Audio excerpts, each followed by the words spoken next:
from Gator, she's Kahila, Wahala, Breakers, the Gold, and Brina Donald, and Treona in my office, and my colleagues for putting down this motion. I make no apology to anyone from the rural independents for putting this motion forward. You've mentioned the number of debates have been held. I think 3 of them were forced by us after months of begging it, using our time, our private members' time, not government time. And Minister, I too want to, on my own behalf and behalf of the rural independents, totally condemn any threats or intimidations of any politicians, including yourself or anybody, or interference in anyone's houses or property or anything like that. We've no talk for that. But as I said, your rebuttal and your counter motion today, I have 5 simple points about it. Sovereignty. It takes the steps that of your motion, amended motion, the question of ceding sovereignty to you by opting into the Pact measures do not arise. However, it fails to provide a detailed explanation as to why this is the case, leaving many unconvinced. There is no clarification regarding the advice from the Attorney General either. The migration volume. The text does not address concerns about the potential increase in the numbers of migrants coming to Ireland, and it suggests that not opting into the Pact could make Ireland a more attractive destination for individuals. That's just nonsense. And number 3, the costs. The text your motion does not provide a clear breakdown of the costs associated with opting into the Pact, and also the long-term consequences. The text of your motion does not discuss the potential long-term consequences of opting into the Pact. And you totally disregard the potential costs and future consequences. The text could be seen as dismissive and about of concerns about the potential costs going forward.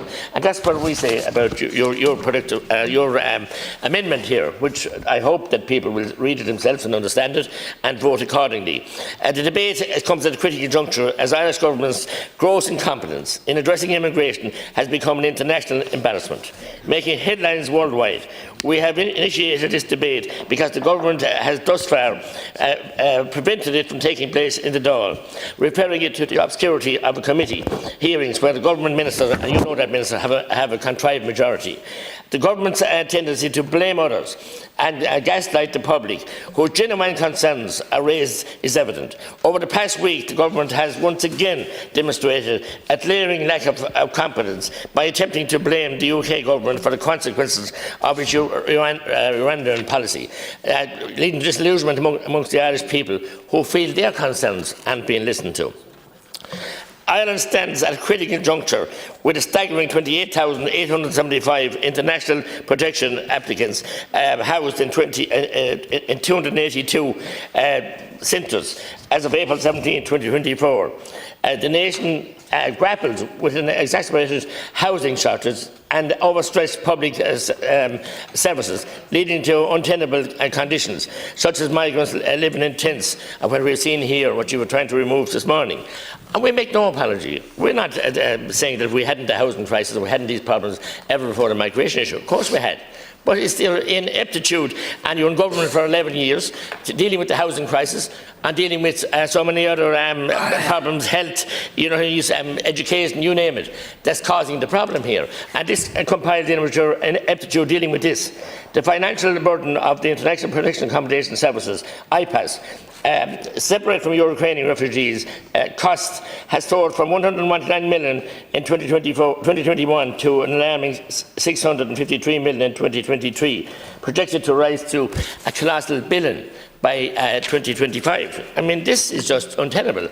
And I don't know, Minister, I don't see where you can continue with this, refuse to have debates and gaslight anybody that says anything else. The government's withholding of the Attorney General's opinion and interparliamentary advice on the adverse effects of the yes vote in March 8 referendums casts doubt on your willingness to be transparent about ramifications of the financial implications opting into the European Pact. That's quite stark and fair and simple. It just is. You wouldn't release the information. You again gaslight anybody that questioned it, and you got your answer. But Neil to a teacher freshen. None of you are listening to the people's concerns. And all we want is the people. We are Tachti Dali. privileged to be elected to this House and privileged to do our duty under the Constitution to bring the concerns, to bring the worries, to bring the issues of the day to the floor of this Dáil. And by you preventing a debate here, and you criticised me for leaving a minute ago, I thought at Town Hall that there was permission to get a toilet break here when you were in this House all morning. You weren't here to listen to our debate. Any of my 5 colleagues, you weren't here for any of that, and that's a practice that has crept in here with senior ministers, not listening to people who they don't want to listen to, who they have to stay in for, actually, for raising issues that we're supposed to raise and we're supposed to bring into this House. And it's our duty, as I said, solemn duty, and will be mine while I continue, in fairness and in recognition and in understanding of the complexity of the issues and understanding other points of view as well. But we come to the Labour Party then. It was founded in Clonmel, in my hometown, indeed over 100 years ago. Great men, noble men like James Larkin. I won't even mention the name of the Tábhachtach Dáil, give many, the only deputy was here, so everybody knows, to lecture us in our faith beliefs or whatever. It's our entitlement. Are we going to be in a communist state that we can't practice our whatever faith we wish? We had a very wonderful function last night, compliments to the Count Kohler and Peter Finnegan, with all the different faiths and none from all over the country here, from all over the world, and a very interesting dialogue and discussion, and we need more of that. Not gaslighting of people like our rural independents and others who challenge the issue, who ask questions. Speakers from across the House have supported us today because they know now that it's impacting them, and communities are being misled. We have what's happened in Rathcarbery in North Tipperary, a centre set up, supported by the communities to bring in Ukrainians, and now it's a double-edged sword. They're not coming at all, it's IPAS people. You can't do that to the public. You won't get away with it, and you shouldn't get away with it. Nor is it fair, or right, or reasonable. But as I said, when we have these parties like Labour, Social Democrats, when their colleagues then in Europe have voted every bit of this Pact through over the last 8 years and supported it, and then trying to come in and criticise certain aspects of it for different reasons from us, that careful to tell us so, they can't have their cake and eat it. It's the fact there's a European election coming on very soon, and the pressure is on. Because when I knock on doors, and I'm sure you knock on doors, unless you have totally different doors to me, the people have issues. People have issues about health, housing and immigration. You name roads and public transport, wherever you are, there are all many, many issues. But you have to listen to those issues as well. And as I said, it's our duty. So we won't be lectured by any parties here at what we can say or what we can be forward here. It's a suppression here which is unhealthy for democracy. When I raised yesterday about the issues of Newtown Mount Kennedy, and when I have 100% support for Garda Síochána all my life, and still have, and the community guarantee, the work they're doing, and the damage that's done by the heavy-handed tactics out there in Newtown Mount Kennedy, with ordinary people trying to get answers and protect themselves. I'm kind of, I can't hear, I'm being distracted, sorry. Setting places on fire is not. I'm saying I condemn out of hand again any building that's burnt or arson attempts, because a burnt building is no good to anybody. I didn't see any place on fire, but I was just saying the heavy-handed tactics, and the community guardee have to go back in there today and pick up the pieces. And but for the community guardee in all our community, I want to praise them in Tipperary, the excellent people and the work they do, and the members of Garda Síochána as well. So I won't be accused, or any of my colleagues here, who are 100% in support of Garda Síochána, but they can't have the tactics that has come in here of literally, it happened in Musgrave. The soft caps, they call it, came in and literally destroyed grandmothers and children and anybody else that was there. A totally staged operation for the cameras to have the narrative carried on there by your friends in the media. She more media advisors now, there were media people a short time ago, now they're with G. I don't know where they're going to go when you're out of government, back into media. So it makes a farce of an independent media, and that's another problem. We need the media to report, and thankfully there's 1 or 2 outlets that do, and my own local stations in Tipperary, I couldn't say enough about them, but national media, one narrative, the rest is just switch them off, turn them off, they don't matter.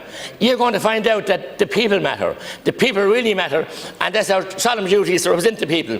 And you'll find out as soon as you go to the country, unless you could, and you could do it, mind this, you could bring in more emergency legislation by creating more imaginary problems and unsafeness, and bring in emergency legislation to postpone the election. I wouldn't be one bit surprised at your tactics, because you have sold your sovereignty to Europe, totally abandoned our sovereignty. We've Taoiseach Martin now wanted outdated neutrality. He wants to change the triple lock. It's one thing after another, and the people can see it to it, where you don't seem to have a major dislike of the electorate that you represent, that you're elected, albeit some of you in the 19, 15 and 16 counts. But those people are sovereign. They have the ballot box, thankfully, that was fought for by our forefathers to have our freedom to vote. And they can't be suppressed and won't be suppressed. And we will not be bullied or intimidated, us in the rural independents, to bring forward motions, to reasonable debate, and then to have not even a quorum here this morning. 6 deputies were here when it was going on, and that's the contempt you have for the motions we bring in. So, Thank you. Thank you, Concola. Thank you very much.